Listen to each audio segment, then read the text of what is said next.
Hey, I'm Emma. I work from home as a web designer and life's been pretty good. My parents left me a decent inheritance, and I've been pretty stable financially. My best friend, Lily, is a bit of a character. She's all about astrology and is always reading star charts and horoscopes. I've never really bought into it, but she swears by it. One day, Lily comes over, all excited. "Emma, you have to see this," she says, waving some papers around. "What's got you so hyped?" I ask, rolling my eyes a bit.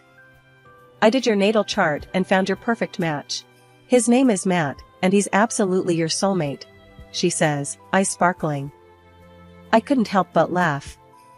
"Alright, fine. I'll meet him. But if he's a weirdo, you owe me a drink."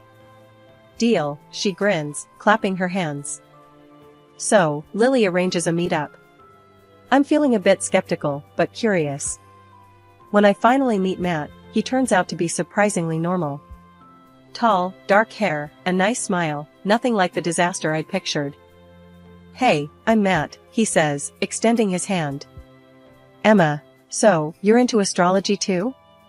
I ask, trying to make conversation. He laughs, shaking his head. "Not really.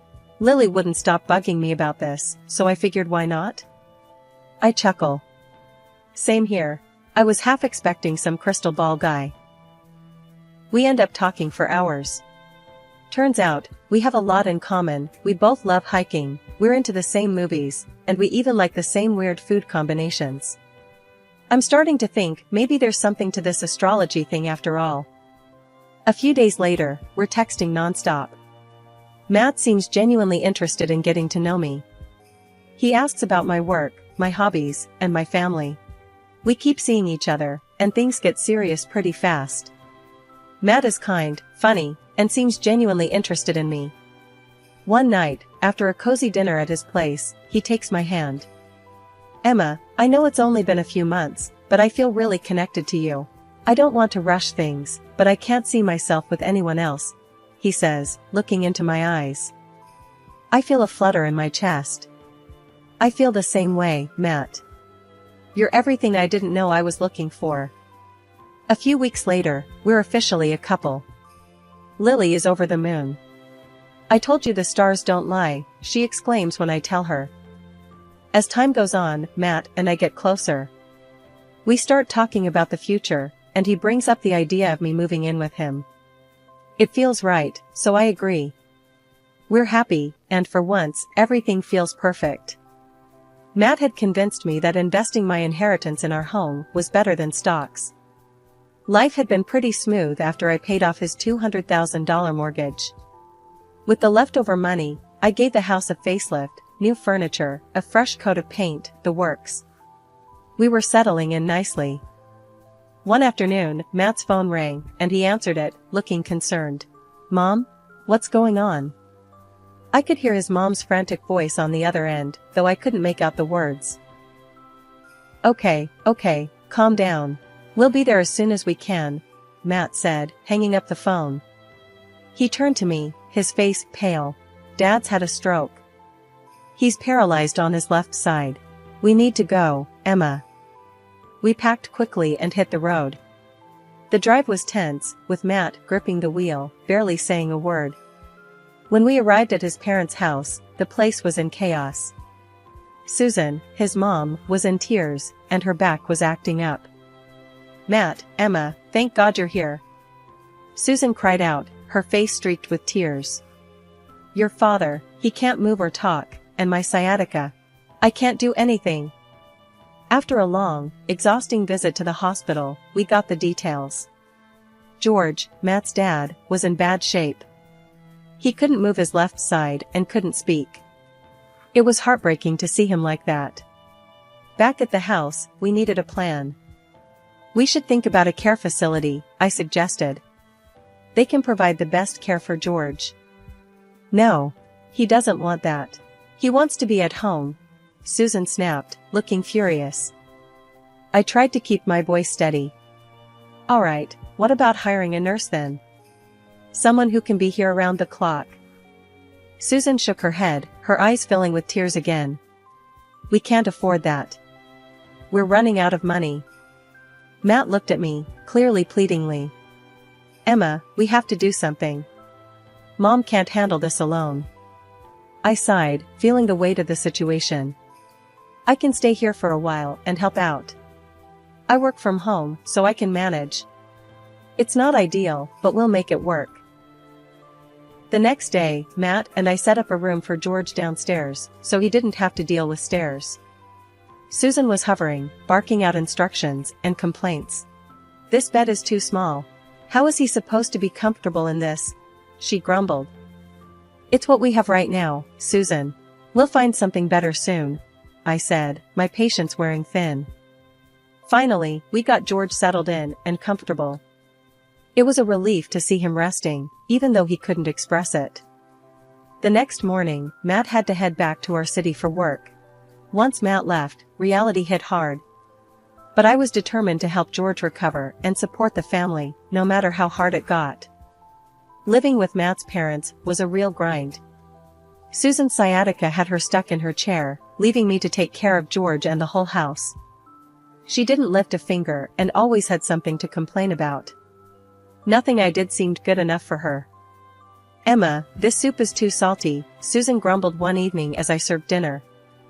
It's the same recipe I always use, Susan, I replied, trying to keep my cool. Doesn't look like it. And you're always on that computer. You should be taking care of us, not just sitting around, she added, her tone sharp. I took a deep breath. I'm working, Susan. I need to keep my job to help with the expenses here. Work?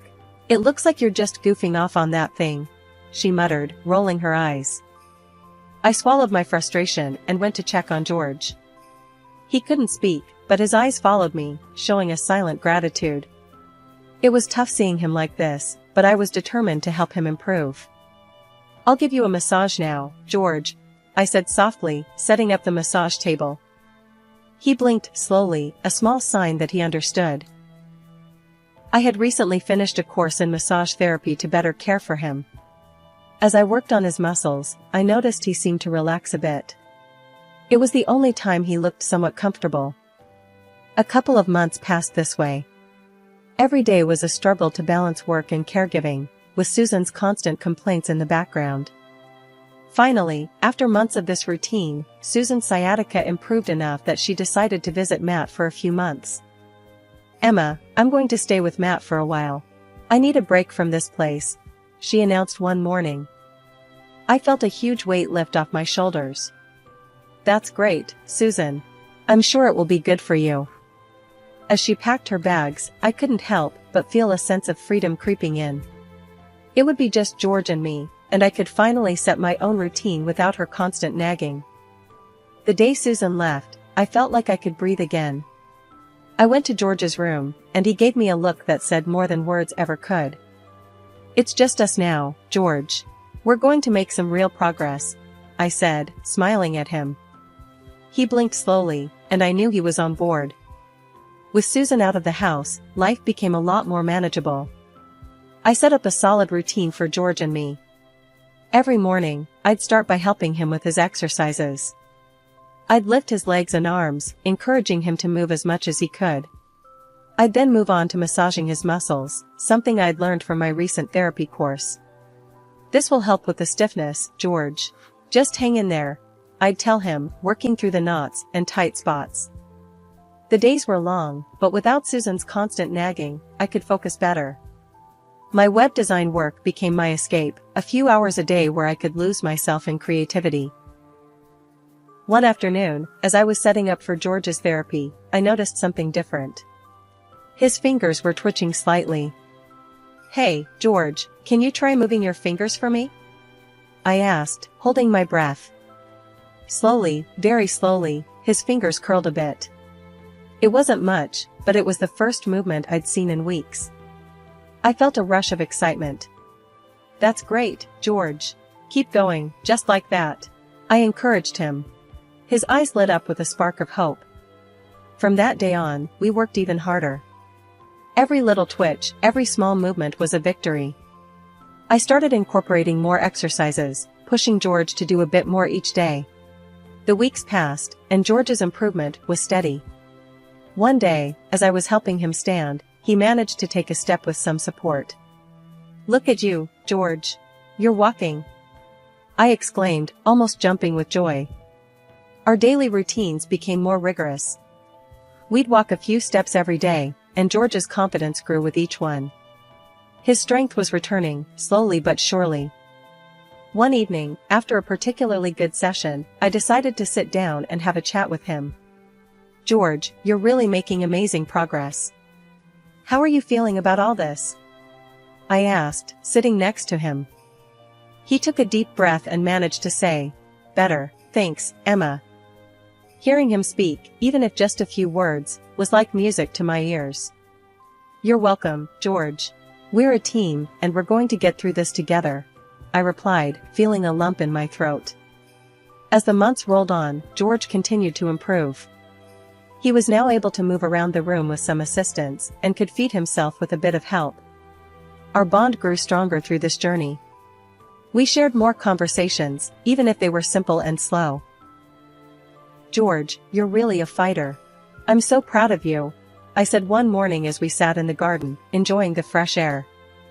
"Couldn't do it without you," he replied, his words clearer than before. We both sat there, enjoying the moment.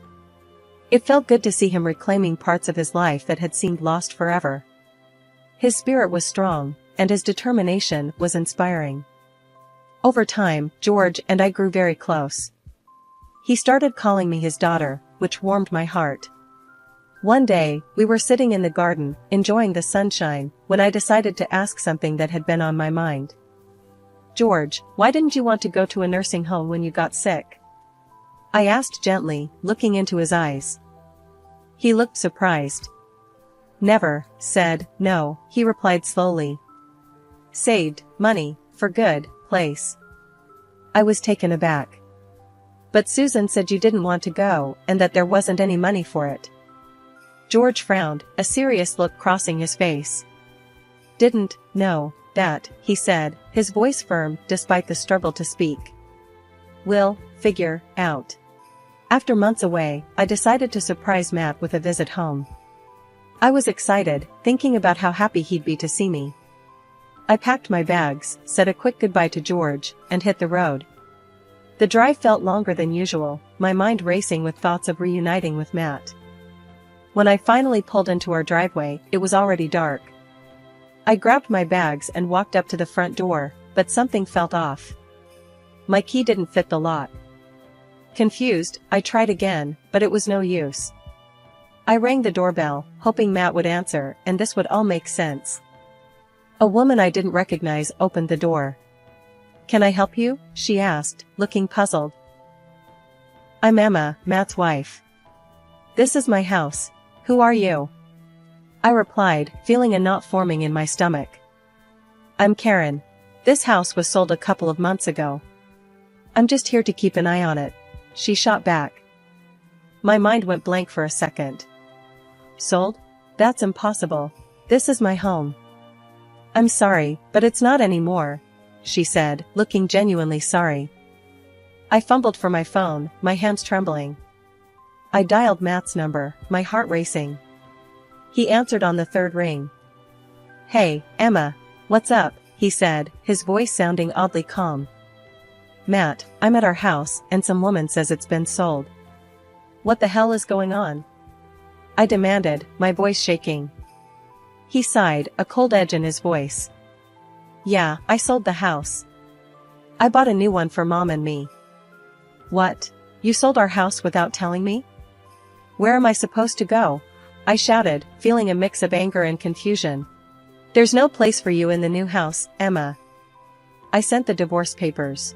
Didn't you get them?" he replied, his tone icy. I felt like the ground was falling away beneath me. "Divorce papers? Are you serious, Matt? I paid off your damn mortgage. How could you do this to me?" He laughed, a cruel sound. "You can't prove any of that. The house was in my name. It's over, Emma. Move on." Tears stung my eyes as I tried to process his words. "What about your father? Who's taking care of him?" "Dad?" He's not my problem anymore. Mom, and I don't need him dragging us down. If you want to play nurse, take him. I don't care, Matt said coldly, hanging up the phone. I stood in the parking lot of what used to be my home, the darkness surrounding me, feeling utterly lost. My conversation with Matt had left me dumbfounded. I couldn't believe he had sold our house, abandoned his father, and sent me divorce papers without a second thought. My phone buzzed, jolting me out of my daze. It was George. Emma, come back. Need to talk, George said, his voice weak but urgent. I'm coming, George. I'll be there soon, I replied, my voice shaking. I got into my car and drove through the night, my mind a whirlwind of anger, sadness, and confusion. By the time I reached George's place, it was early morning. Exhausted, I walked through the door and saw George waiting for me, his eyes filled with concern. George, I don't know what to do, I stammered, feeling the tears welling up. I couldn't hold it in any longer and burst into tears right on his shoulder. He led me to the living room and helped me sit down. Tell me, what happened? He said, looking at me with those kind eyes. I took a deep breath, trying to steady myself. Matt sold the house, George. He said there's no place for me and that he doesn't care about you either. He sent me divorce papers. George's face hardened, a rare show of anger. I knew they were up to no good. What do you mean, George? I asked, wiping my tears. After my stroke, couldn't speak, they talked, in front of me.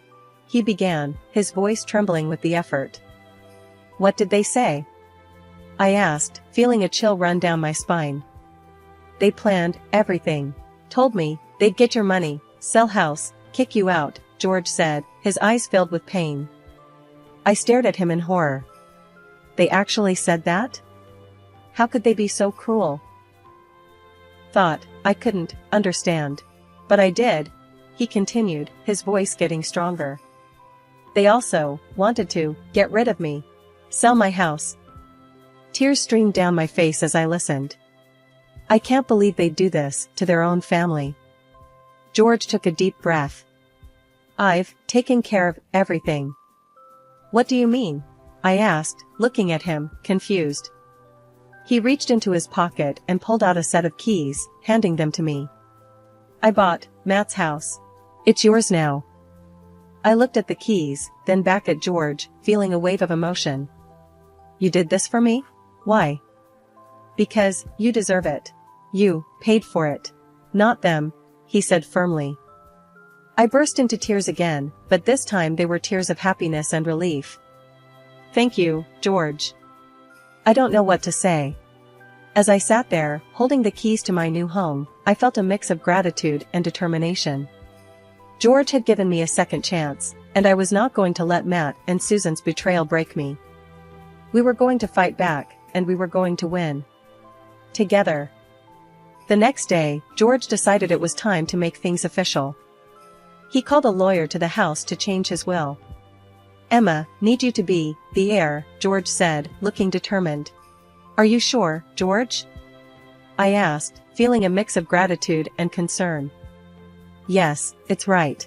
You took care of me, not them, he replied, his voice steady, despite his condition. The lawyer arrived, and we sat down at the kitchen table. George explained his wishes, and the lawyer nodded, drafting the new will. I felt a lump in my throat as George signed the papers, making me the sole heir to all his property. A few days later, I met with Jack again, bringing all the documents and evidence we had gathered. Jack was impressed with the thoroughness of our preparation. Emma, this is solid. We've got everything we need to go after Matt and Susan, he said confidently.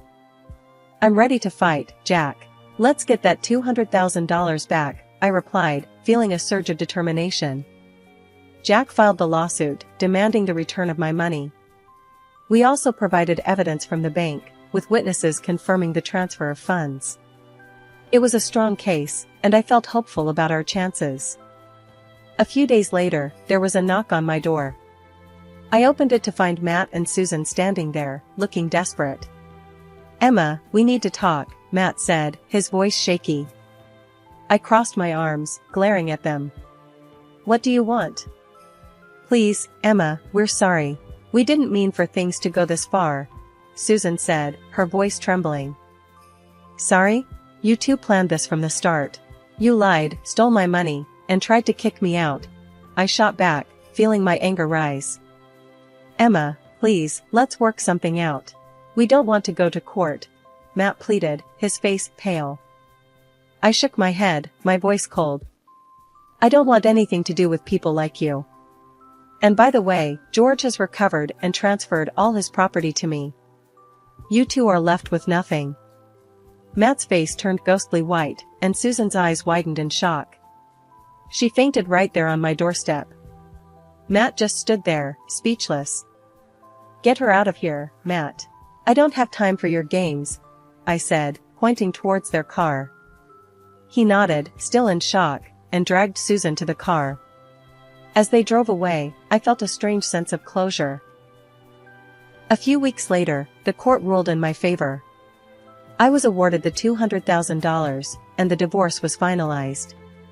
It was a long, hard battle, but I had won. I drove back to George's house, feeling lighter than I had in months. As I walked in, George looked up, his eyes full of curiosity. How did it go? We won, George. I got the money back, and the divorce is final, I said, tears of joy streaming down my face. We sat together in the living room, the weight of the past months lifting off our shoulders. It was the beginning of a new chapter, one where we could finally find peace and happiness. Life had settled into a peaceful routine after all the chaos. I lived in my own house now, and George was a regular part of my life, like the father who passed away early and whom I hardly remember. We spent our days tending to the garden, chatting about old times, and simply enjoying each other's company. It was nice to have this calm after the storm. One sunny afternoon, as I was sipping coffee on the porch, my phone rang. It was Lily, my astrologer friend, who had introduced me to Matt. Hey, Emma. You won't believe what I've found in your chart this time. Lily's voice was bubbling with excitement. I chuckled, already guessing where this was headed. Oh boy, what is it now, Lily? You've got a new love coming your way. He's perfect for you, even better than the last one. The stars don't lie, she said, practically squealing with joy. I burst out laughing, shaking my head. Lily, after everything that happened, I think I've had my fill of horoscope-based romances. But Emma, this one is different. The alignment is just right. You've got to trust me on this, she insisted. Lily, I appreciate it, but I'm focusing on myself for now. If Mr. Perfect is out there, he'll find me without the stars' help, I replied, feeling more amused than annoyed. After hanging up, I couldn't help but laugh at the whole conversation. Despite everything, Lily's enthusiasm was infectious. But I knew I was in no rush to jump into anything new. I was content with my life as it was. George wheeled himself onto the porch, looking curious. Who was that? Lily. She's trying to set me up with another perfect match from the stars, I said, rolling my eyes playfully. George chuckled, his eyes twinkling. Stars didn't work so well last time. Exactly. I told her I'm done with horoscope dates. I've got enough on my plate without adding a new guy into the mix, I replied, grinning. You'll find someone when the time's right, George said, giving me a knowing look. I looked out at our garden, feeling a deep sense of contentment. The flowers were blooming, and the vegetables were coming along nicely. It was a little paradise we had created together. You know, George, this is all I need right now. A simple life, good company, and a bit of sunshine, I said, taking a deep breath of the fresh air. Perfect life, he agreed, smiling. A few days later, I got another call from Lily, but this time it was just a chat. No horoscope predictions, no matchmaking, just catching up like old friends. It felt good to keep things light and easy. One evening, as I was watering the garden, I thought about what the future might hold. I knew that someday, I'd meet someone who would appreciate me for who I am, without needing the stars to tell us we were meant to be.